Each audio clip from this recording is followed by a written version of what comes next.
Espíritu del Trino Dios, ven sobre mí, ven sobre mí, ven sobre mí. Espíritu. Hola, bendecido domingo, 19 de septiembre del 2021, en que compartiremos la liturgia del domingo 25 durante el año. La palabra de Marcos, que venimos escuchando, el Evangelio de San Marcos, en el capítulo 9, versículos 30 al 37.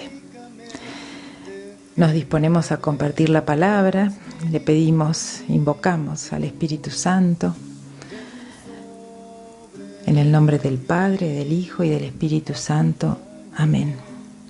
Ven Espíritu Santo, ven a nuestra vida, a nuestros corazones, a nuestras conciencias. Mueve nuestra inteligencia y nuestra voluntad para entender lo que el Padre quiere decirnos a través de su Hijo Jesús. Que tu palabra llegue a toda nuestra vida y haga vida nueva en nosotros. Amén. Lectura del Evangelio según San Marcos. Al salir de allí, atravesaron la Galilea. Jesús no quería que nadie lo supiera, porque enseñaba y les decía: el Hijo del Hombre va a ser entregado en manos de los hombres. Lo matarán, y 3 días después de su muerte resucitará. Pero los discípulos no comprendían esto y temían hacer preguntas. Llegaron a Cafarnaún, y una vez que estuvieron en la casa, les preguntó: ¿de qué hablaban en el camino? Ellos callaban, porque habían estado discutiendo sobre quién era el más grande. Entonces, sentándose, llamó a los 12 y les dijo: el que quiere ser el primero debe hacerse el último de todos y el servidor de todos. Después, tomando a un niño, lo puso en medio de ellos y abrazándolo les dijo: el que recibe a uno de estos pequeños en mi nombre, me recibe a mí, y el que me recibe no es a mí al que recibe, sino a aquel que me ha enviado. Palabra del Señor. Gloria a ti, Señor Jesús. En este domingo continuamos la lectura del Evangelio de San Marcos. El domingo pasado habíamos escuchado el episodio del primer anuncio de la pasión que hace Jesús cuando estaban en Cesarea de Filipo. Ahora están atravesando la Galilea para volver a Cafarnaún. Una distancia que les llevaba por lo menos un par de días de camino.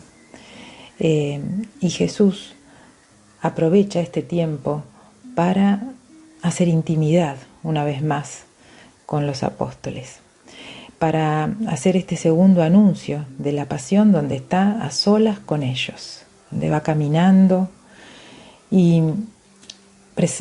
con claridad se presenta esta primera parte del relato donde Jesús hace esta alusión a la conclusión de su misión en la tierra. Y Jesús como buen maestro les anuncia una vez más que deberá morir en manos de los hombres y que también resucitará al tercer día. Pero los apóstoles no entendían lo que escuchaban, pero no se atrevían a preguntar. Ellos estaban en otra cosa, pensando en este Mesías que ellos admiraban y que esperaban que como un guerrero los viniera a liberar por la fuerza del dominio de los romanos. No solamente no entendían, sino que estaban en la mundanidad del poder, del parecer, del querer tener los primeros puestos. Por eso no contestaban a Jesús, ¿no? Y estaban realmente ensimismados en esto de saber quién era el más grande, qué puesto iban a ocupar en esta jugada, ¿no? Que ellos veían en este cuadro que estaba formando el Señor, ¿no? Que era, según ellos, el poder del mundo. Tan equivocados estaban, ¿no? Por eso no contestan, porque como muchas cosas, ¿no? Nos pasa en nuestra vida hoy, ¿no? A veces hay cosas de las que mejor no hablar. Mejor nos quedamos ahí en nuestras elucubraciones y en nuestros pensamientos, en nuestras ambiciones o en nuestros deseos o en nuestros quereres. Esta primera parte la podemos llamar como el segundo anuncio de la pasión y momento de intimidad desaprovechado por los discípulos que guardan en ellos todo esto que estamos diciendo, que no es ajeno al Señor. Él presta atención y Él sabe lo que están pensando, pero lo sigue tratando con compasión, con misericordia, con infinito amor, para ayudar a pulir estos corazones de estos hombres que Él conocía tan profundamente, esos corazones, y en ellos esperaba para enviarlos a la misión. Entonces viene la segunda parte, ¿no? En el icono que estamos contemplando hoy vamos a ver dos iconos, ¿no? Este primero, donde tenemos este camino a través de Galilea, donde vemos a Jesús frente a los apóstoles, enseñándoles. Y los apóstoles con estos rostros, ¿no? De desconcierto, de no entender, de estar totalmente fuera de lo que el Señor estaba planteando. Nos quedamos mirando un segundito y contemplando esos rostros, ubicándonos allí, ¿no? En el no entiendo o en el no quiero escuchar. Y seguimos. Al llegar a Galilea, Jesús les pregunta, ¿no? A sus discípulos, cuando llegaron ya a Cafarnaúm más precisamente, que dice entraron a la casa, la palabra, que seguramente es la casa de Pedro, donde él siempre paraba, era también su casa. Y ellos eligen el silencio, ¿no? El Señor que no quiere dejar pasar este momento, decide enseñarles más profundamente. Y entonces dice la palabra que sentándose los llamó y les dijo, esta palabra tan fuerte, ¿no? El que quiere ser el primero debe hacerse el último de todos y el servidor de todos. El Señor, que conoce lo que hay en nuestros corazones, da un paso más, ¿no? Para tratar de explicar la lógica de Dios, que la grandeza de un hombre es contraria a nuestros pensamientos, a nuestros esquemas, a los esquemas del mundo, que no se es más grande que otro ni por el dinero, ni por el éxito, ni por la experiencia, ni por el puesto. Se es más grande haciéndose pequeño, y se es primero haciéndose el último y servidor de todos. Y entonces, aún más profundamente, el Señor toma el ejemplo de lo pequeño, de lo descartable, de lo que era no tenido en cuenta en esa época, como los niños. Y hace referencia justamente a un niño que lo pone en medio y abrazándolo le dice estas palabras: el que recibe a uno de estos pequeños en mi nombre, me recibe a mí. ¿Y quiénes son estos pequeños? Los humildes, ¿no?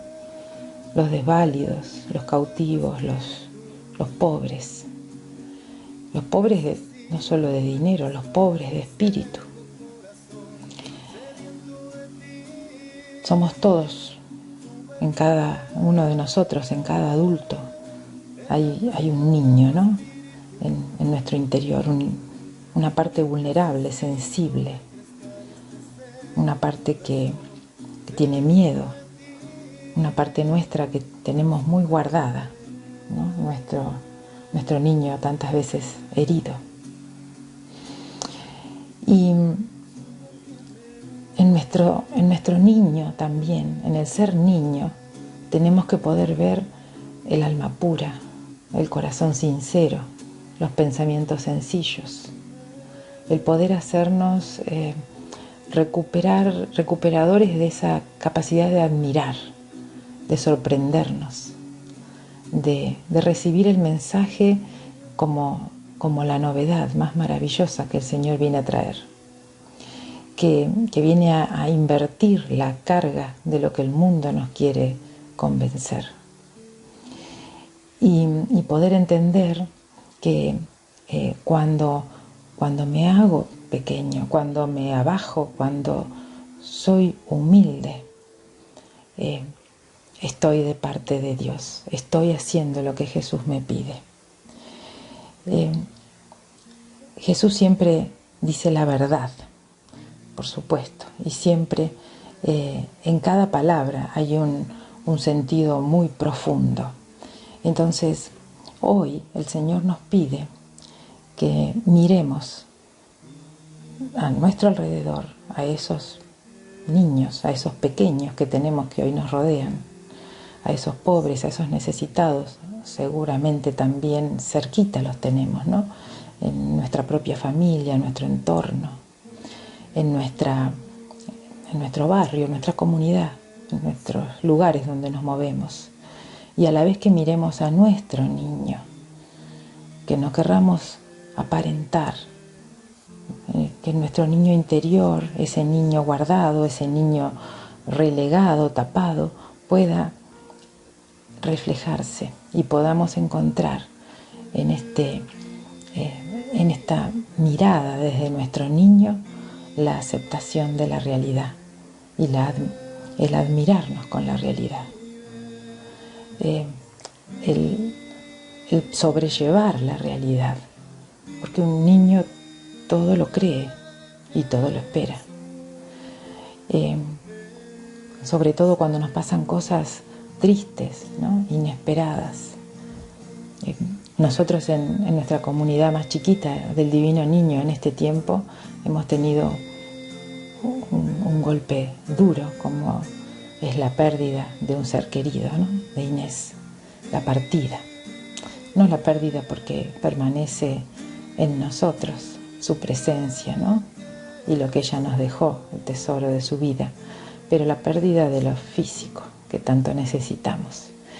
Y en esta aceptación y en este camino yo observo que nos vamos haciendo como niños, porque en nosotros está la necesidad del juntos, del encuentro, de cobijarnos como pequeños, como desválidos, como necesitados, ¿no? Como necesitados de intimidad entre nosotros y con el Señor.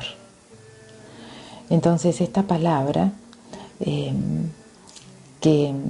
esta segunda parte del Evangelio se subtitula la verdadera grandeza, ¿no? Que Jesús enseña a los apóstoles la verdadera grandeza. Puedo leer eso, que la verdadera grandeza está en encontrar esta presencia en la intimidad de mi ser y de ser con los otros. Encontrarme en lo que el Señor me está pidiendo vivir hoy y aceptarlo y transitarlo y pasarlo y atravesarlo no en soledad sino en comunidad, en la intimidad de la comunidad, para renacer, como decíamos en la oración al principio, ¿no? Recuerdo que le pedíamos al Espíritu Santo que nos dé la vida nueva, renacer a la vida nueva. Entonces vamos a quedarnos con el icono final que vamos a contemplar, que es un icono bizantino, moderno, escrito por un iconógrafo, Mijail Alibisakis se llama, que ha escrito innumerables iconos y murales en iglesias en Rumania y en Rusia. donde vemos a Jesús sentado, ¿no? Como nos dice la palabra, está sentado como en un trono, enseñando a los apóstoles, que allí se ve a algunos, no se ven a los 12 en ese momento, pero a algunos siempre con esas caras de desconcierto y de no entender, que lo contemplan y lo miran, como habla de hacerse niño, de recibir a los otros como a pequeños y necesitados, y de hacernos nosotros también pequeños, ¿no? Y de que ser el que quiere ser el primero debe hacerse el último de todos y el servidor de todos. Esta palabra, que nos quede grabada para repetirla a lo largo de esta semana, y pedirle al Señor que nos dé conciencia de pequeñez, como pedía Santa Teresita, ¿eh? Lo que agrada a Dios en mi pequeña alma es que ame mi pequeñez y mi pobreza. Esto es lo que el Señor nos viene a decir hoy, lo que me dice a mí. ¿Y qué le digo yo? Yo le digo que me ayude en todo lo que no puedo, para decir sí, hágase, que pueda reconocerme pequeña, necesitada, vulnerable, anhelante de la presencia de los otros, y yendo al encuentro de vos, Señor, para que me abraces, me sostengas y me asistas. Ahora sí. Amén. Lo que agrada a Dios en mi pequeña alma es que ame mi pequeñez y mi pobreza. Lo que agrada a Dios es mi pequeña alma y que ame mi pequeñez y mi pobreza. Es la esperanza ciega que tengo en tu misericordia. Es la esperanza ciega